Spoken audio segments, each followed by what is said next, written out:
What's happening, YouTube? What's going on? So look at me and Annie Yoga. We're both sitting in something called the Garland pose. And we're both sitting in deep, which means we're getting a stretch everywhere. Back and glutes, knees, ankles, hamstrings. And for me, my wrist, I keep them like this because I need a stretch in the wrist area. And so this Garland pose has many benefits, and this is why I'm sitting in this pose with my partner Annie. And so today's topic is I am programmed straight through. And so I want to start with this thing that I was thinking about today, which I thought of a child that I saw many times, and I witnessed, right, various children that wanted to play. They were full of energy.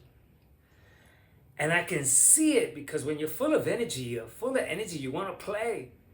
And mom came along and said, "Oh, you gotta eat." And so she was already programmed with the time that the kid had to eat. Kid didn't want to eat. I saw it so clearly.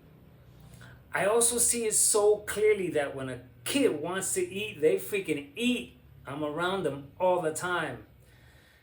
A lot of my freaking wake ups has come from directly from children. They won't freaking starve, that's for sure. That they just sit there and freaking not eat and get weak and then freaking fall on the ground.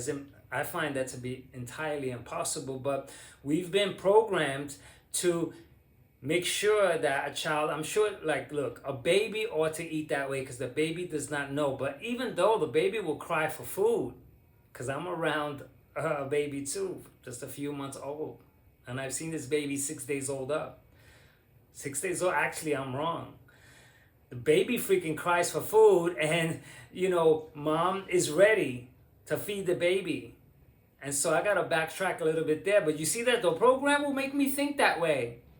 Oh, the baby doesn't know. And so you have to feed the baby at 2 o'clock, 4 o'clock. But you know what? Not the babies that I've been around. The babies in Asia, they'll start crying for food. There's a different cry for everything. A cry for when they want to be held. A cry for when they're sleepy. A cry for when they're hungry. It's like we're the freaking human system. We're not going to go starving just like that and just drop dead, And so anyway, where am I at? Okay, so now I'm here watching parents force their children to eat and bargaining with them. Hey, eat now. If you don't eat, you can't go out and play. And so now the kid goes, "Oh God, look what I have to face. It's either eat or play." And so they force the food, and I watch kids cry, saying, "I don't want no more, I don't want no more, I don't want no more." The dad going, "One more, one more, one more," because he's been programmed that way. And he thinks that one more for him is satisfying, which means he ate. The child ate according to him. But look at what's happening now. There's a system going on right there between bargaining. The kid gets that generated into him where at a certain point he knows that he's going to have to eat before he goes out to play. And so right now we start to lose the body's dictate, the body's ability to feed itself when it's hungry. We start to lose it right there because we start to become systematic, following a timeline. Mom's timeline, dad's timeline, like after school you gotta eat. In school they got the lunch times. And so we're basically running on some type of a clock, but we're not running on our clock. We're not allowing our bodies to tell us. And so now, look, this kid, right, which was me also, because I remember it freaking clearly, man. Me freaking struggling. I didn't want to eat. I was full of energy. I wanted to go and play. I could have been fine, man.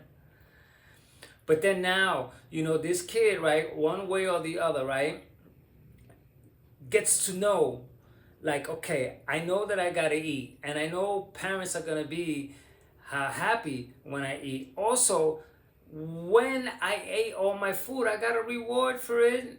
Good boy, and various different types of rewards where the first reward was, yeah, you ate all your food. The second one is, if you eat all your food, da da da da da. And so that's me. And so now I'm on it. I'm not stupid. I'm gonna now go ahead and eat all my food so that I could go ahead and do what I want to do. Like, get it out the way. Even if I have to work out ways to, even I've done this. I've thrown food into the garbage. I sneaked it. I got busted a few times. Throwing food away to make it seem like I ate, because for someone like that to throw their food away is because you're really not freaking hungry. Now let's flip it. Now, me, along with a whole bunch of other kids, what happens? In front of the TV, now in front of the computers, but for me, it was in front of the television. And what am I seeing after, in between my favorite cartoon shows?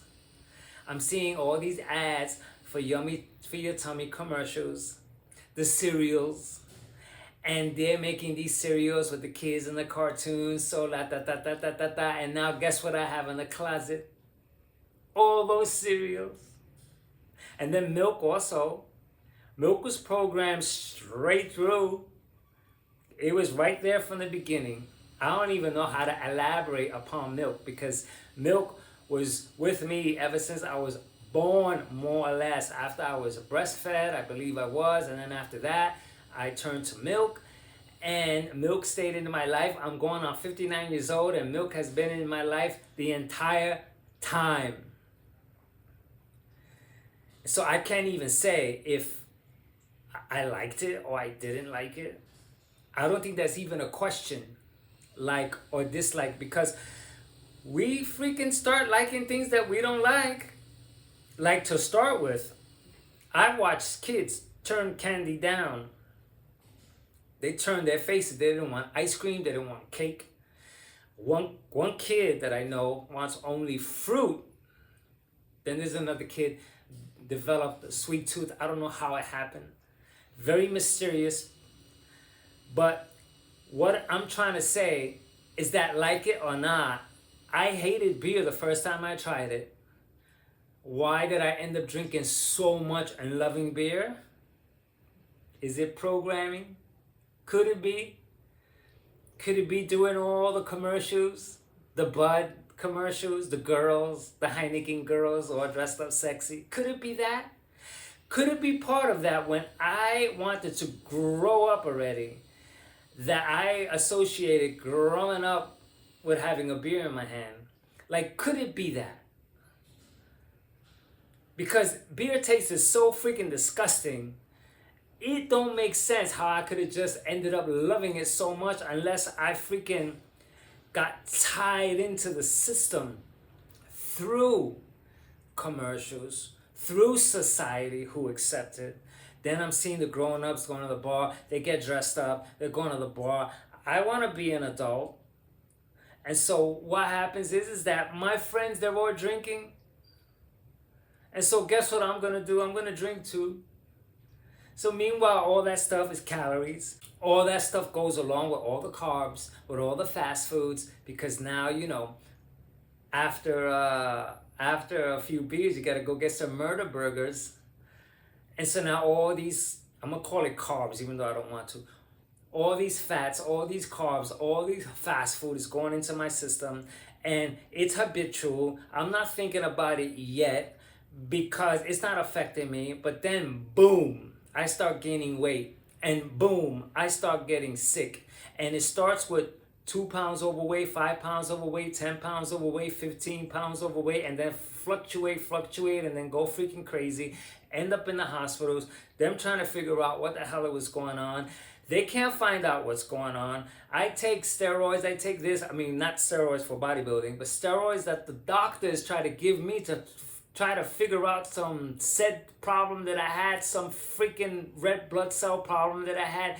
And then, whoa, a friend of mine tells me, hey, you know what? Cut out meat, cut out milk, cut out freaking dairy, and eat fruits and vegetables, and let's talk in 2 weeks.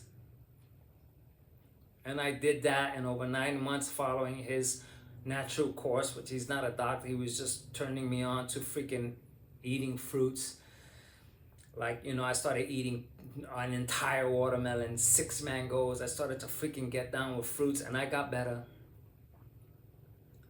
And so there was when I started to wake up how food impacted my health, how gaining so much weight was inflammation, and that my body was fighting this inflammation, and the inflammation was going to show up on me in various ways, and for someone else in various ways. For me, I had a freaking arthritic problem that I can't freaking explain. It's still mysterious, but I was freaking in the hospitals. I was in and out of the hospitals for a year and a half. And so look at the trail from a child growing up. Like, this is fixing the programming. Because now that I'm fixing the programming, man, I'm not gonna I know my place with junk. I know my place with how much I could afford. I know my place now. I'm not gonna go and dip and dab. I'm gonna be clear about how I go about eating, because I wanna stay at an ideal weight for me. For now, it's 68 kg, around that area. And so I'm here. I'm not gonna freaking budge from this because I fixed the programming. And so now what I'm gonna do is continue on this program, which means I eat healthy, I exercise, I learn from children, I run around, I do all kinds of activities. And I do this. I stopped with the age, oh, I'm old. I stopped all that because that's programming too. The age thing, how old are you? Oh, you're too old for this, you can't do that, you can't do this. I'm out of that. They call me, oh, you're not a spring chicken anymore. It's like we've inherited all these things that we say. And I said, you know what? I'm taking all that stuff out of my life. I'm not going to freaking live like that no more. I'm not going to sit on the sidelines like other people and just sit there and not engage in something that keeps me young. You freaking people sitting on the freaking benches watching kids play. You don't understand how freaking good it is for you to move your body. And also when you move your body, you start to sweat. You get more oxygen into your system. I'm programmed straight through, man. So I try to tell a few people. Some people get it. They're like, wow, I love what you're saying. And then some people goes right over their head and they allow culture to answer for them. And so I see culture clearly and how it impacted my life. And I'm not going to let it dictate, and I'm not going to let it influence me like it did before. I freaking found out that Frosted Flakes, my favorite, has antifreeze in it. That made me like, oh yeah. Then I learned about sugar, and then I learned about all these other things that are so bad for us. And I studied because I wanted to know what's in food. What's that? What's that word? What's that hydro da da da? I wanted to know. And that helped me stay away from it, because now that I know what it is, I'm not going to be dumb to eat it. I want to wake up feeling refreshed. I want to wake up with energy. I want to go about the day with energy. I don't want to rely on naps anymore. And so anyway, this is my chat for today, and into the next one. Getcha!